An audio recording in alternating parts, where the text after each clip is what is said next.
Halo, ketemu lagi nih sama kelompok 2. Nah, hari ini kita akan membahas mengenai mineral. Kalian pasti pernah kan beli air minum kemasan? Kira-kira apa aja sih kandungan di dalamnya? Di dalam air minum terdapat mineral seperti kalsium, kalium, magnesium, natrium, dan bikarbonat. Mineral adalah bahan anorganik yang dibutuhkan dalam proses metabolisme tubuh, baik dalam ion maupun elemen bebas. Berdasarkan kebutuhan tubuh, mineral dapat terbagi dua, yaitu makro dan mikro. Makro seperti natrium, kalium, klorida, magnesium, fosfor, dan kalsium. Sedangkan mikro seperti besi, tembaga, zinc, iodin, mangan, serta fluor. Fungsi utama mineral penting dalam pemeliharaan fungsi tubuh, sebagai katalis dan kofaktor dalam aktivitas metabolisme, pemeliharaan keseimbangan asam basa, mengatur pekerjaan enzim-enzim, dan pemeliharaan kepekaan otot dan saraf terhadap rangsangan. Mineral magnesium berperan dalam mengatalisis 300 reaksi enzimatik, zat reaksi metabolik esensial, dan berbagai zat pengatur ion yang melalui metasel. ATP yang berikatan dengan magnesium merupakan substrat yang lebih efektif bagi enzim dan merupakan kation bivalen dan cenderung berfungsi sebagai chelator. Gambar di samping merupakan contoh magnesium sebagai chelator.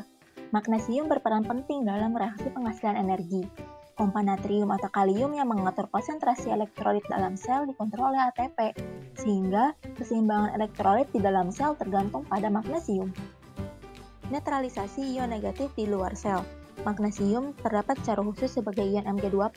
Sumber utama energi dalam sel harus berikatan dengan ion magnesium agar aktif secara biologis. Maka, ion negatif yang dimiliki sel akan dinetralisasi dengan ion positif yang dimiliki Mg. Yang kedua, ada mineral kalsium nih. Mineral yang paling banyak di dalam tubuh.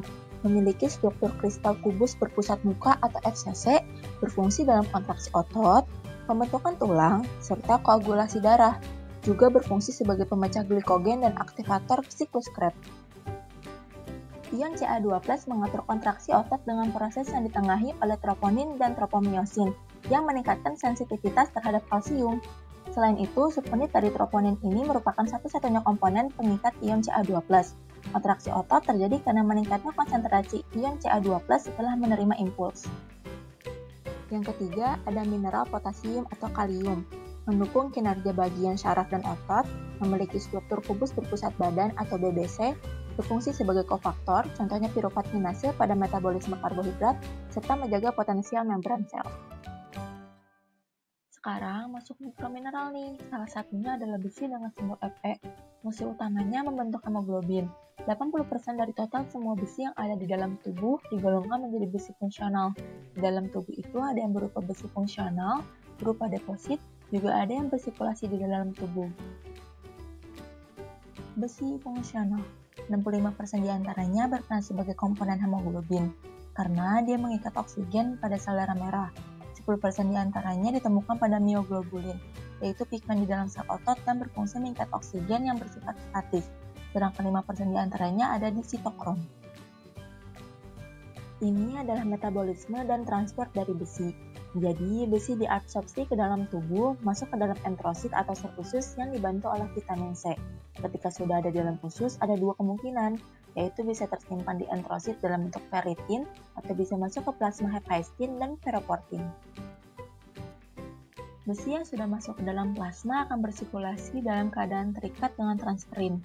Nah, ini nih yang 1% bersirkulasi di dalam tubuh. Kemudian, dia akan masuk ke cikal bakal sel darah merah dan membentuk hem. Hem ini merupakan suatu komponen dari hemoglobin sel darah merah, lalu akan menjadi sel darah merah. Dan ketika sudah 120 hari, sudah waktunya untuk sel darah merah dihancurkan. Dia akan dihancurkan oleh makrofag dan besinya bisa didaur ulang. Berikut adalah beberapa besi non-hem dan fungsinya.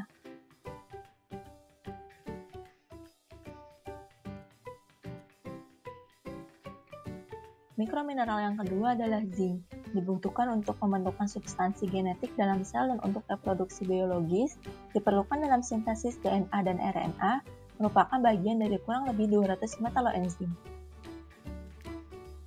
Ada beberapa efek dari kekurangan mineral. yaitu terhambatnya perkembangan mental, saraf, dan kecerdasan anak, mudah lelah dan lesu, kurangnya nutrisi untuk pertumbuhan, dan masalah pencernaan. Wah, gak kerasa udah di ujung materi. Sekian materi mineral dari kelompok 2, and see you next time. Bye!